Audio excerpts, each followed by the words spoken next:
Las crisis existenciales mantienen en vilo a la población mundial.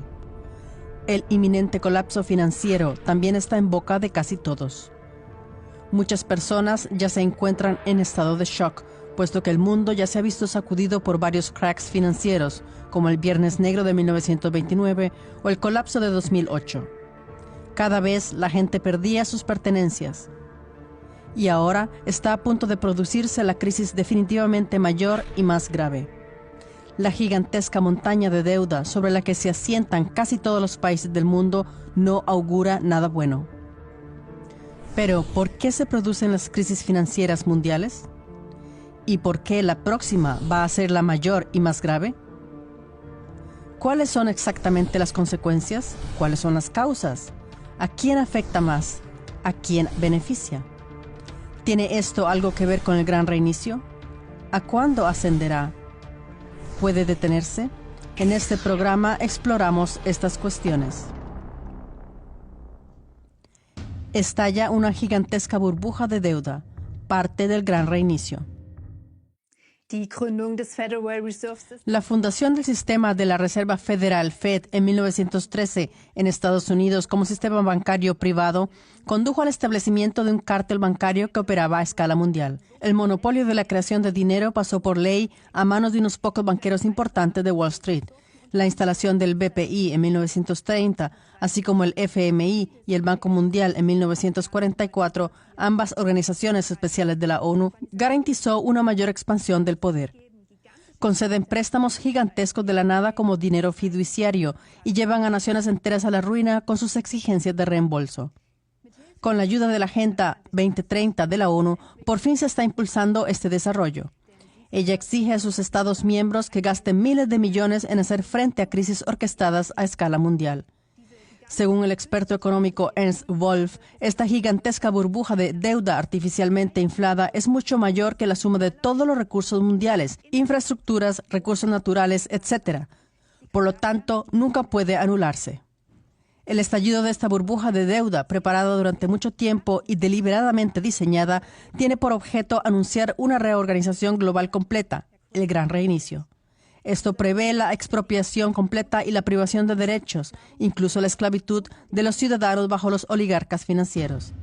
El gran reinicio y la Agenda 2030. El Gran Reinicio es el nombre de la agenda del FEM y las organizaciones no gubernamentales asociadas, las llamadas ONG, para hacerse con el poder mundial.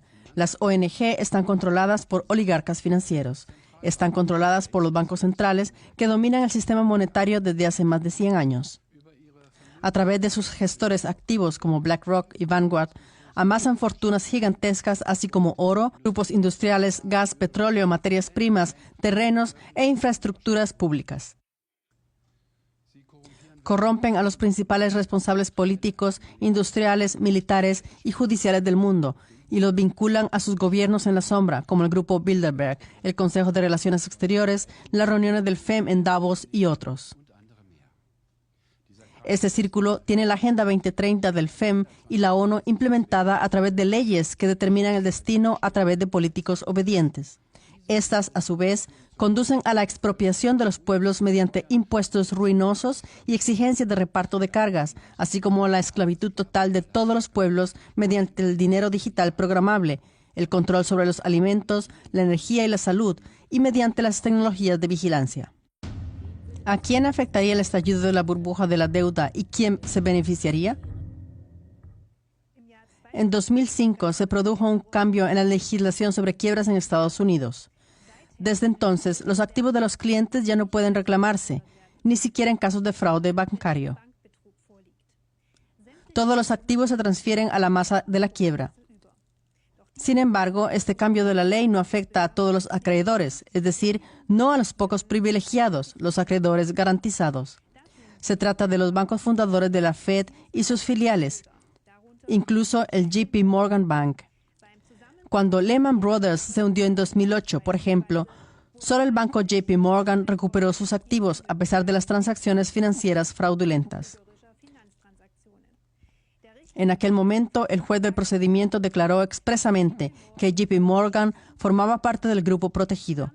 Esto deja claro que a espaldas de la población la legislación se ha modificado de tal manera que el clan en torno a la Fed sobrevivirá a cualquier quiebra bancaria, mientras que todos los demás perderán todos sus activos.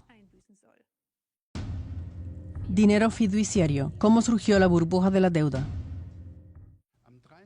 El 23 de diciembre de 1913, la ley de la Reserva Federal introdujo el sistema bancario central privado Fed en Estados Unidos.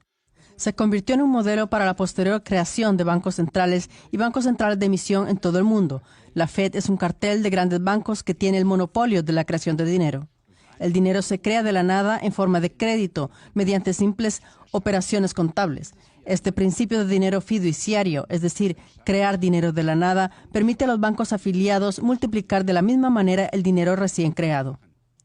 Sin embargo, también se cobrarán intereses e intereses compuestos hasta que estos préstamos aéreos se devuelvan en su totalidad. Debido al monopolio de creación de dinero, el dinero para esto también debe obtenerse de la Fed y sus vástagos en forma de préstamos siempre nuevos. Este préstamo de dinero con interés e interés compuesto crea una gigantesca burbuja de deuda. El resultado, mientras que la cantidad de bienes en el mundo solo se ha cuadriplicado en los últimos 30 años, la cantidad de dinero se ha multiplicado por 40. Fed, el sistema financiero increíblemente descarado. Desde la introducción de la Fed en 1913, los banqueros privados han podido por ley conceder préstamos sin reservas ni garantías como una pura transacción contable y crear así dinero de la nada. Los clientes de los bancos, por su parte, tienen que depositar sus activos como garantía de este dinero prestado sin valor y, hasta que el préstamo se devuelva en su totalidad, incluso pagar intereses e intereses compuestos. Y en cada caso, es decir, reembolso e intereses con activos reales. En el caso de Estados Unidos, los ciudadanos deben pagar $1 billón al año a los banqueros a cambio de nada. Con este juego de manos del dinero fiduciario, los grandes bancos pudieron apoderarse de prácticamente toda la riqueza nacional estadounidense.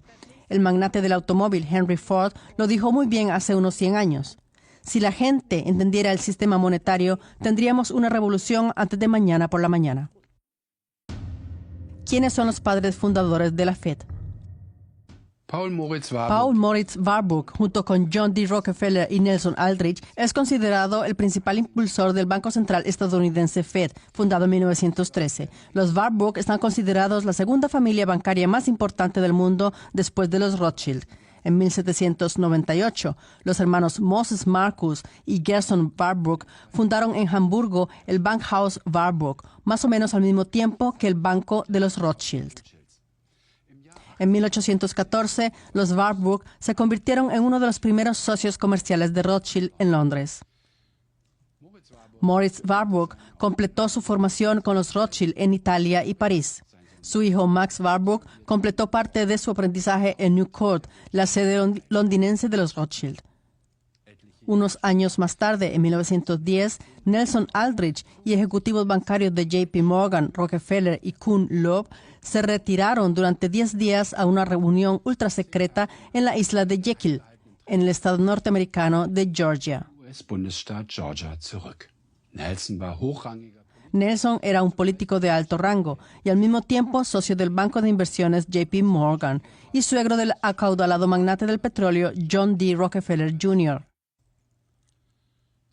Entre los ejecutivos que asistieron a Jekyll Island se encontraban Frank Vanderlip, presidente del National City Bank de New York, asociado a los Rockefeller; Henry Davison, socio principal de la JP Morgan Company; Charles Norton, presidente del First National Bank de Nueva York; y Andrew Piatt, destacado economista de Harvard. Paul Moritz Warburg de Kuhn Loeb & Co.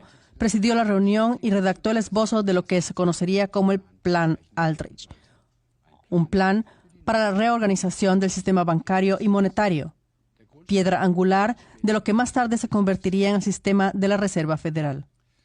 La finca donde se habían reunido pertenecía al hombre que en aquel momento era considerado una araña en la telaraña de la industria financiera, John P. Morgan. El secretismo era, por tanto, necesario para iniciar con éxito esta maniobra única contra el pueblo estadounidense, la democracia y las grandes finanzas competidoras. Tan astuta y secretamente como se desarrolló el plan, la enmienda a la ley fue aprobada 3 años después, el 23 de diciembre de 1913, un día antes de Nochebuena, por el diezmado Congreso con 43 votos a favor y 25 en contra. Ese mismo día, Woodrow Wilson, recién elegido presidente de Estados Unidos, firmó la ley de la Reserva Federal, creando así el Banco Central estadounidense, la Fed. El derecho de Estados Unidos a crear dinero y poder mundial para el siglo siguiente se transfirió a 8 familias, entre ellas Warburg, Rockefeller y Morgan, y sus bancos privados. Paul Moritz Warburg se convirtió en miembro del primer Consejo de Supervisión de la historia de la Fed. Durante la Primera Guerra Mundial fue nombrado vicepresidente de la Junta de Supervisión de la Reserva Federal. Como miembro del personal asesor, Warburg siguió vinculado al Banco Central estadounidense hasta 1926.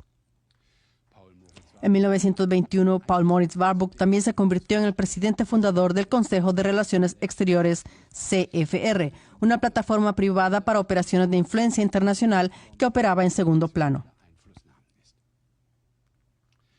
Ocupó el cargo de miembro de la Junta del CFR hasta su fallecimiento en 1932.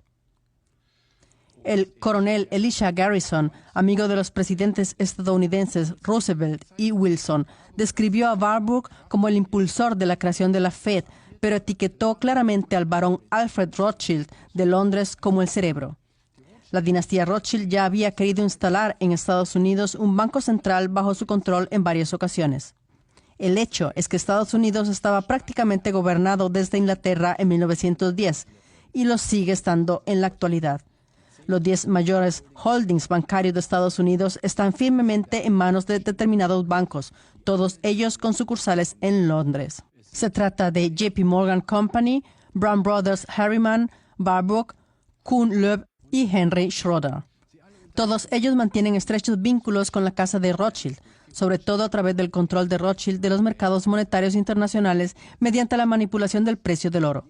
Cada día, el precio del oro en el mercado mundial se fija en la oficina londinense de N.M. Rothschild & Company. ¿De qué naturaleza son los padres fundadores de la Fed? Nelson Aldrich era miembro de la masonería. Entre otras cosas, era fideicomisario de la Gran Logia de Rhode Island. El dólar estadounidense es la unidad monetaria oficial de Estados Unidos. El billete de $1 circula en su forma actual desde 1935. Una mirada más atenta revela algunos hechos sorprendentes. Una de las 2 inscripciones del reverso del billete de $1 reza Novus Ordo Seclorum. Esto es latín y significa un nuevo orden de los tiempos. Encima está el ojo de la providencia sobre una pirámide de ladrillo incompleta. De hecho, el llamado ojo de la providencia sigue siendo hoy un simbolismo central de las logias masónicas. La pirámide egipcia de ladrillo es una referencia a la sociedad secreta de los Illuminati. Por cierto, la pirámide se añadió al billete de $1 en 1935 bajo la presidencia de Franklin D. Roosevelt. Roosevelt fue un miembro muy activo de la masonería y recibió a numerosas delegaciones masónicas en la Casa Blanca durante sus años presidenciales. El número romano que aparece en el escalón inferior de la pirámide inacabada del billete de $1 representa el año 1776. Sin embargo, no hace honor al año de la Declaración de Independencia de Estados Unidos, sino a la fundación de la orden masónica Illuminati por Adam Weishaupt en Ingolstadt en 1776. El símbolo de la sociedad secreta es el búho de Minerva. Y, curiosamente, un pequeño búho blanco asoma por detrás del número 1 en la esquina derecha del anverso del billete de $1.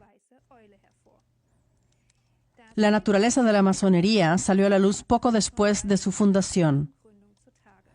Durante la Primera Guerra Mundial, la Fed apoyó a los principales bancos en la concesión de préstamos a varias naciones en conflicto.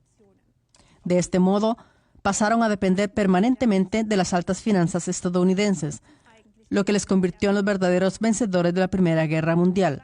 Durante la Segunda Guerra Mundial, el dólar estadounidense fue declarado moneda de reserva mundial. Esto dio a la Fed la supremacía sobre todos los bancos centrales y la convirtió en la verdadera vencedora de la Segunda Guerra Mundial. Fundación de la Fed a través de la conexión con la política. Desde tiempos inmemoriales, la gente siempre se ha casado con vistas a masa, riqueza y poder, como ocurrió cuando John D. Rockefeller Jr., hijo único de John D. Rockefeller Sr. y el hombre más rico de Estados Unidos, se casó con Abby Aldrich, hija única de Nelson Aldrich, en otoño de 1901. Era el líder de la mayoría republicana en el Senado estadounidense, sin cuya aprobación no podía aprobarse ninguna ley federal. Era tan poderoso que la prensa le llamaba el director general de la nación.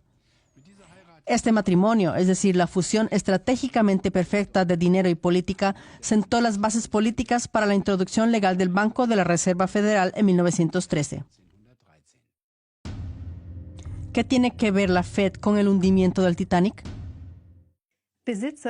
El propietario de la White Star Line, una flota de barcos y por tanto más tarde también del Titanic, era JP Morgan, el cofundador director central de la Fed desde 1902. Ya se tratara de la red ferroviaria, la electricidad, el carbón o el telégrafo, tuvo algo que ver en todo. Solo que no tenía acceso al acero de Carnegie ni al petróleo de Rockefeller. Era tan poderoso porque era el único estadounidense que gozaba de la confianza de los financieros de Londres, París y Berlín. El banco Morgan & Company, con sede en el número 23 de Wall Street, fue la clave de la revolución industrial en Estados Unidos hacia 1900. Era prestamista, accionista y, en aquella época, el banco central inoficial de Estados Unidos. JP Morgan pertenecía a un círculo de banqueros criminales que querían establecer el sistema de la Reserva Federal, Fed, en Estados Unidos.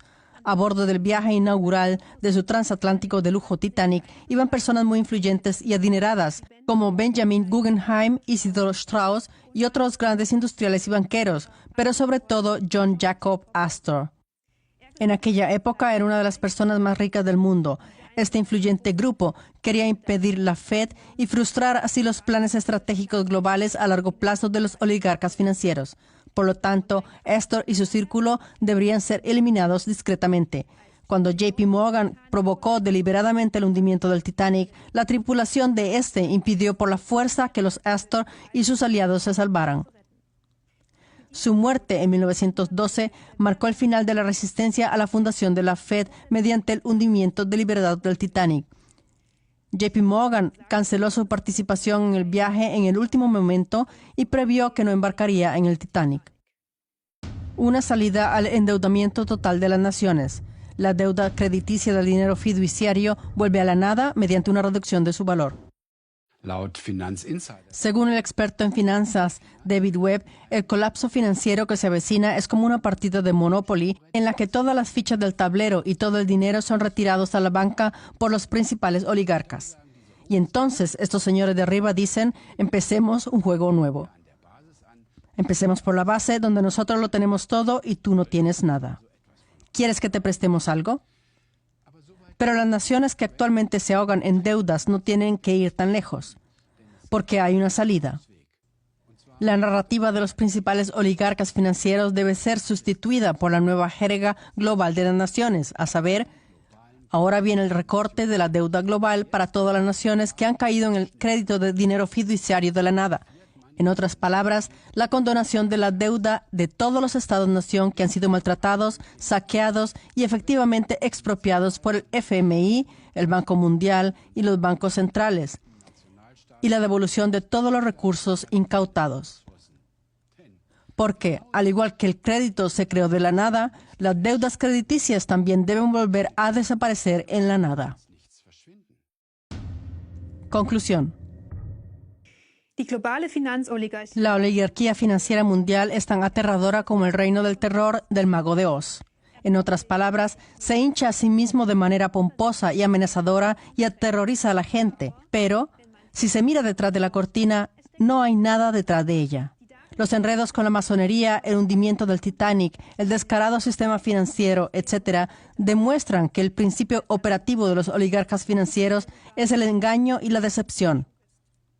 Vive únicamente de la participación de los crédulos y del afán de lucro. Sin este seguimiento, el reino del terror de la oligarquía financiera mundial se derrumbará como un castillo de naipes. Por lo tanto, la exposición y la difusión, así como la creación de redes y la desobediencia civil solidaria, son salidas eficaces.